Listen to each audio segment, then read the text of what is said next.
Hello guys, എന്താണെന്നറിയില്ല, രാവിലെ തന്നെ നേരം വെളുക്കാണല്ലോ. രാവിലെ തന്നെ പൂക്കളുടെ വീഡിയോ എടുക്കാമെന്ന് കരുതി. അതിൻ്റെ ഇടയിലാണ് ഒരു ചിത്രശലഭം ഞങ്ങളുടെ കാഴ്ചയിൽപ്പെട്ടത്. എന്നാൽ പിന്നെ അതിൻ്റെ മനോഹരമായ ദൃശ്യങ്ങൾ വീഡിയോയിൽ പകർത്തിയേക്കാമെന്ന് കരുതി ഇങ്ങനെ ഇരിക്കുമ്പോഴാണ് അത് വളരെ മനോഹരമായിട്ട് തന്നെ ഞങ്ങളോട് സഹകരിച്ചു തന്നു.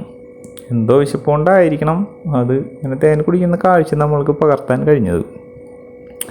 എന്നാൽ പിന്നെ രാവിലെ ബ്രേക്ക്ഫാസ്റ്റിൻ്റെ കാര്യങ്ങൾ കൂടെ അയക്കാം. രാവിലെ തന്നെ പൊരുത്തിലട ഉണ്ടാക്കുന്നതിൻ്റെ തിരക്കിലാണ് ഭാര്യ.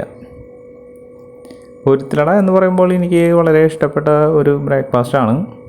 അതിങ്ങനെ ആവിയിൽ വെച്ച് വെന്ത് കഴിയുമ്പോൾ കിട്ടുന്നതിൻ്റെ ഒരു സുഖം എൻ്റെ സാറേ പറഞ്ഞാൽ തീരൂല. എന്നാൽ പിന്നെ പൊരുത്തിലട കഴിച്ച് കഴിഞ്ഞിട്ട് ബാക്കി കാര്യങ്ങൾ നമുക്ക് പറയാം. ചായ കുടിച്ചതിന് ശേഷം ഞങ്ങൾ ചെറുതായിട്ടൊരു ക്ലീനിങ് ചെയ്തേക്കാമെന്ന് കരുതി പുറത്തിറങ്ങിയത്. ആകെ മൊത്തം കാട് പിടിച്ച് കിടക്കായിരുന്നു. എന്തായാലും അത് ക്ലീൻ ചെയ്യണമെന്ന് വിചാരിച്ചിട്ട് കുറേ നാളെ, ഇന്നാണ് അതിന് ഒരു അവസരം കിട്ടിയത്. അപ്പോൾ ഇന്ന് തന്നെ എന്തായാലും ക്ലീൻ ചെയ്യാമെന്ന് കരുതി ക്ലീനിങ് പരിപാടി ആരംഭിച്ചു. ആകെ വെള്ളിക്കെട്ടായിരുന്നു. വേലി ചെറുതായിട്ട് ചാഞ്ഞെടുക്കേണ്ടത് ഇപ്പം ശരിയാക്കി തരാമെന്ന് പറഞ്ഞ് കെട്ടുന്ന കാഴ്ചയാണ് നിങ്ങളീ കാണുന്നത്. 10 മിനിറ്റ് എടുത്ത് ഏകദേശം കെട്ടാനായിട്ട്.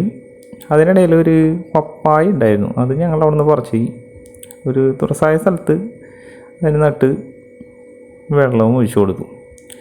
ഈ കാണുന്ന സംഭവം ഇത് വളരെ ഔഷധ ഗുണമുള്ള ഒരു സംഭവമാണ്. ക്യാൻസറിനൊക്കെ മരുന്നായി ഉപയോഗിക്കുന്ന ഒരു സംഭവമാണെന്നാണ് ഞാൻ കേട്ടിട്ടുള്ളത്. ഇതിൻ്റെ പേര് എനിക്കറിയില്ല കേട്ടോ.